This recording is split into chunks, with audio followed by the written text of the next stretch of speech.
Assalamualaikum warahmatullahi wabarakatuh. Saya Nur Hasanah dari kelas PAIA 1 semester 5 akan membahas tentang akhlak tercela pada kelas 8 semester 2. Di sini saya akan membahas tentang akhlak tercela. Akhlak merupakan sebuah sistem yang mengatur tindakan dan pola sikap manusia dalam menjalani kehidupan sehari-hari. Dalam ajaran agama Islam, sistem nilai tersebut merupakan sumber ijtihad sebagai salah satu metode berpikir secara Islami. Akhlak memicu terjadinya tindakan dan hubungan antara Allah, sesama manusia, dan alam semesta.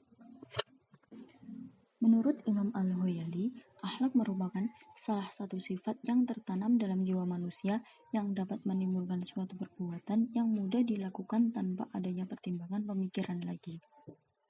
Sementara itu, Muslim Nuruddin mengatakan bahwa akhlak adalah sebuah sistem nilai yang mengatur tindakan manusia yang ada di muka bumi. Dalam Islam, akhlak dibagi menjadi dua, yaitu yang pertama ada akhlak terpuji dan yang kedua ada akhlak mazmumah. Di sini saya akan membahas tentang akhlak tercela. Akhlak tercela atau akhlak mazmumah merupakan salah satu tindakan buruk yang harus dihindari setiap manusia. Hal ini harus dijauhi karena akhlak mazmumah dapat mendatangkan madarat bagi diri sendiri maupun orang lain. Macam-macam dari akhlak mazmumah itu ada banyak sekali. Dan yang akan kita bahas kali ini yaitu ada hasad, ghibah, dendam, fitnah, dan namimah. Akhlak tercela yang akan kami bahas yang pertama yaitu hasad. Menurut bahasa, hasad berarti menaruh perasaan benci dengan orang lain. Sedangkan menurut istilah, hasad adalah usaha memengaruhi orang lain untuk tidak senang terhadap orang yang memulai keberuntungan atau karunia dari Allah. Dalam sabda Rasulullah Shallallahu Alaihi Wasallam, yang artinya dari Abu Hurairah radhiyallahu anhu, ia berkata, Rasulullah Shallallahu Alaihi Wasallam bersabda, kalian jangan saling mendengki, jangan saling najasyi, jangan saling membenci, jangan saling membelakangi. Janganlah sebagian kalian membeli barang yang sedang ditawar orang lain, dan hendaklah kalian menjadi hamba-hamba Allah yang bersaudara. Seorang muslim itu adalah saudara bagi muslim yang lain, maka ia tidak boleh mendoliminya, melantarkannya, dan menghinakannya.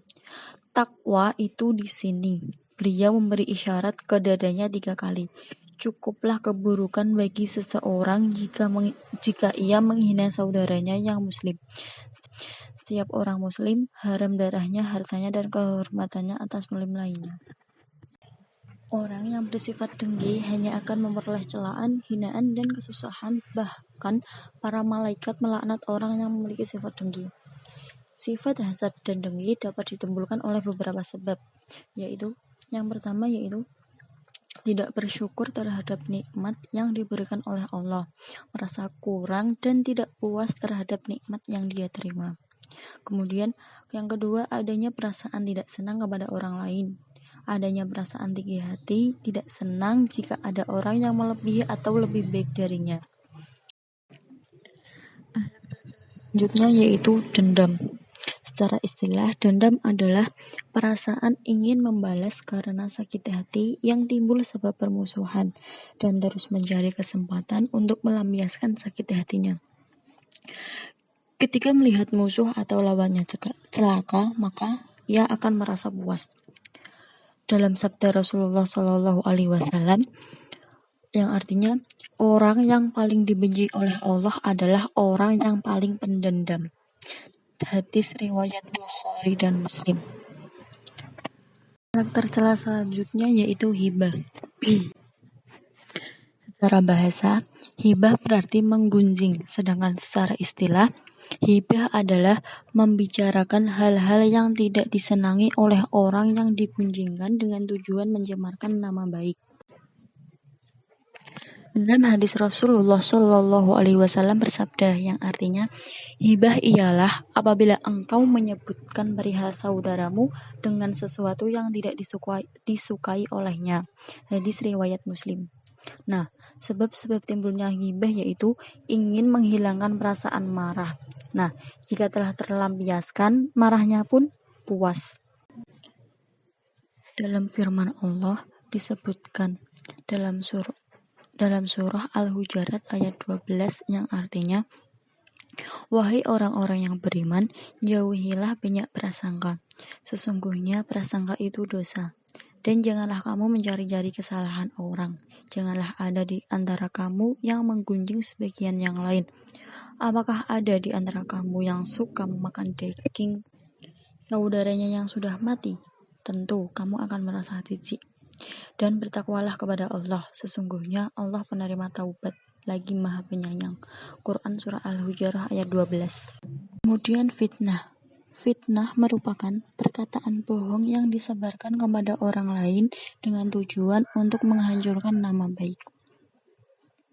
Orang yang suka memfitnah biasanya orang yang pengecut. Dia tidak senang melihat orang lain hidup senang ataupun bahagia. Dia akan berusaha sekuat tenaga agar orang yang ia celakai itu jatuh dalam kebinasaan. Kemudian selanjutnya yaitu namimah. Namimah secara istilah yaitu memindahkan ucapan seseorang kepada orang lain dengan tujuan merusak hubungan atau persaudaraan di antara keduanya, ataupun bisa disebut dengan adu domba.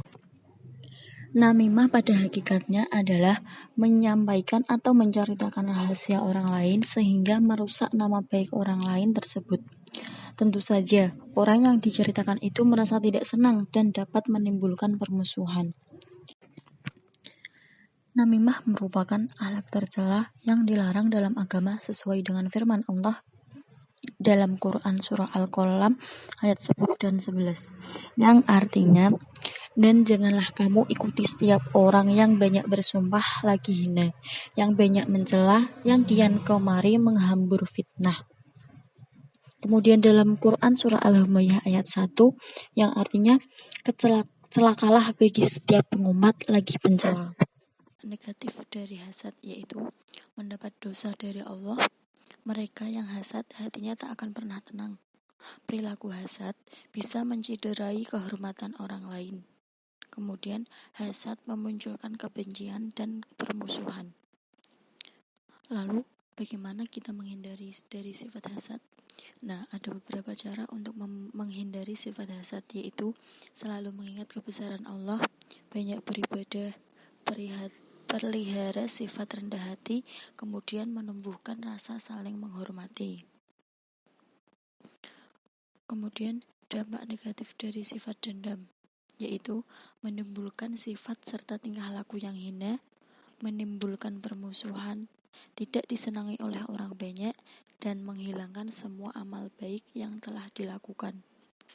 Nah, cara untuk terhindar dari sifat dendam yaitu yang pertama, orang yang menaruh rasa dendam hendaknya menahan diri dari sikap marah, melecehkan, dan mengejek terhadap orang lain yang ia dendami.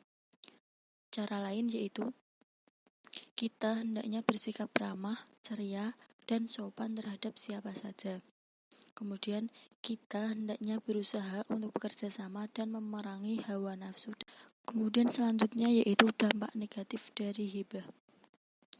Orang yang melakukan hibah akan mengalami kerugian karena pahala amal kebaikannya dia diberikan kepada orang yang menjadi sasaran gibahannya. Kemudian dampak lain yaitu mengakibatkan putusnya ukhuwah, rusaknya kasih sayang, timbulnya permusuhan, tersebarnya aib, dan lahirlah kehinaan. Kemudian cara untuk menghindari hibah yaitu yang pertama, menjaga lisan dan hati. Dalam hadis riwayat disebutkan yaitu dari Abu Hurairah dari Nabi Muhammad Shallallahu Alaihi Wasallam dituturkan bahwa Nabi Muhammad Shallallahu Alaihi Wasallam bersabda, Barang siapa yang beriman kepada Allah dan hari akhir, hendaknya ia selalu berkata baik atau diam. Hadis riwayat Imam Bukhari dan Muslim. Kemudian cara menghindari yang kedua yaitu dengan berbaik sangka dan berpikir positif. Yang ketiga, tidak mencari-cari kesalahan orang lain, tidak iri dan dengki. Kemudian yang terakhir, tidak menuduh dan mencaci maki. Dampak negatif dari fitnah. Kamu akan dikucilkan, sulit mengalami kepercayaan diri orang lain, dan tidak dapat mencapai kesuksesan. Adapun cara untuk menghindari dari sifat fitnah, yang pertama, meningkatkan keimanan kepada Allah, selalu berkata jujur, menghilangkan rasa iri dan dengki kepada orang lain, selalu tabayun terhadap informasi yang didapatkan, sehingga terhindar dari perilaku tidak sengaja memfitnah orang lain. Dampak negatif dari namimah. Yang pertama yaitu dapat memecahkan persatuan dan persaudaraan, dapat memunculkan permusuhan dan konflik, dan yang terakhir dapat menjadi alasan putusnya hubungan silaturahim. Cara untuk menghindari dari sifat namimah yaitu yang pertama yang harus dilakukan yaitu benar-benar menyadari bahwa namimah adalah perbuatan tercela, sehingga muncul keinginan untuk meninggalkannya. Kemudian, banyak-banyak mengingat dosa dan balasan dari Allah bagi mereka yang suka berbuat tercela. Bergaul dengan orang-orang soleh. Selanjutnya yaitu dengan banyak-banyak meminta ampunan kepada Allah dan memohon agar kedengkian yang ada di dalam diri segera dihilangkan. Perbaiki ibadah sholat, sebab sholat adalah sebenar-benarnya pencegah kemaksiatan. Baik, untuk materi akhlak tercela sudah selesai kami bahas. Dari teman-teman semua, ada yang ingin ditanyakan? Baik, terima kasih. Lebih kurangnya mohon maaf. Wassalamualaikum warahmatullahi wabarakatuh.